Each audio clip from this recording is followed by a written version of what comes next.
La Biblia no sirve para leerla ni para estudiarla y que el conocimiento se quede aquí. La Biblia sirve para transformar nuestras vidas. ¿No te has preguntado acaso que cada vez que lees la palabra y te aprendes un versículo te sigues sintiendo vacío espiritualmente? Había un hombre que bajaba de Jerusalén a Jericó. Y en ese momento, mientras él viajaba, fue asaltado.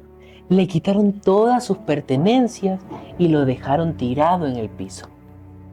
De repente, tiempo después, baja un hombre que era sacerdote. Este sacerdote lo miró de lejos, nunca se acercó. Y él conocía sobre la palabra de Dios, pero él siguió de largo. Después bajó un segundo hombre, que era un Leví. El Leví era alguien que trabajaba en el templo. Y también era una persona que conocía de la Biblia. Lo más sorprendente era que él se acercó, lo miró, dio vueltas y no lo ayudó y se fue. Pero bajó un tercer hombre, que él era de Samaria y era conocido como un samaritano. Este hombre tal vez no conocía la palabra de Dios o tal vez sí, pero este hombre hizo algo diferente. Él no solo lo vio, sino que lo ayudó, le sanó sus heridas y lo llevó a un hotel o un alojamiento. En este alojamiento le pagó al dueño del alojamiento para que lo cuidara. Le pagó con 2 monedas de plata. Y le dijo que si te hace falta, cuando yo regrese, te vuelvo a pagar. Lo interesante de esta historia es que el sacerdote, siendo una persona que conocía de la palabra de Dios, no ayudó a esta persona. Ni tampoco el levita, que era una persona que servía y vivía para eso. Quien ayudó a la persona fue una persona que socialmente en ese contexto era mal vista, una persona despreciada. Pero ¿sabes cuál fue la diferencia? Su corazón. Hay un gran problema en el ámbito cristiano, y es que leemos la palabra, la estudiamos, pero no la dejamos que transforme nuestras vidas. No me malinterpretes, estudiar la palabra y leerla es lo que debemos hacer. Pero no solo eso, no debe quedar ahí, sino vivirla y dejar que transforme nuestras vidas para ser imagen y semejanza a Cristo. Como dice en Santiago 1:22, no solo escuchen la palabra de Dios, tienen que ponerla en práctica. De lo contrario, solamente se engañan a sí mismos. No es lo mismo leer la palabra que entenderla. Cuando Dios nos permite entender la palabra, somos transformados. Como el versículo que te voy a contar acerca de la vida de Pablo. Gálatas 1, del 10 en adelante. Yo no ando buscando que la gente apruebe lo que digo, ni ando buscando quedar bien con nadie.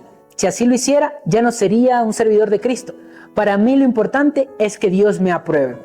Si nos adelantamos un poco más al versículo 13 nos dice, ustedes ya saben cómo era yo cuando pertenecía a la religión judía. Ya saben que también con qué violencia hice sufrir a los miembros de la iglesia de Dios y cómo hice todo posible para destruirlos. Cumplí con la religión judía mejor que muchos de los judíos de mi edad y me dediqué más que a ello a cumplir las enseñanzas recibidas de mis antepasados. En estos versículos hemos visto cómo era la vida de Pablo como judío, pero ahora vamos a ver cuáles son las expectativas que tenían las otras personas sin conocerlo a él, como era su versión ahora.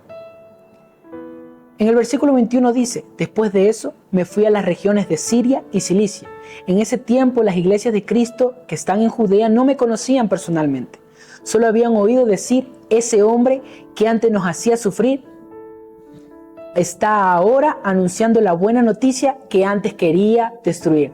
Y alababan a Dios por el cambio que había hecho en mí. Cuando leemos correctamente y practicamos las Escrituras, lo único que va a suceder es una verdadera transformación en nosotros, como lo que leímos en Pablo. Antes él buscaba y destruía a los que creían en Cristo, pero ahora él hablaba y amaba a quienes él predicaba. Para entender cuál es el objetivo y para qué fue creada la Biblia, leamos 2 de Timoteo, capítulo 3, del 16 al 17, donde dice, toda la Escritura es inspirada por Dios y es útil para enseñarnos lo que es verdad, para hacernos ver lo que está mal en nuestras vidas. Nos corrige cuando estamos equivocados y nos enseña a hacer lo correcto.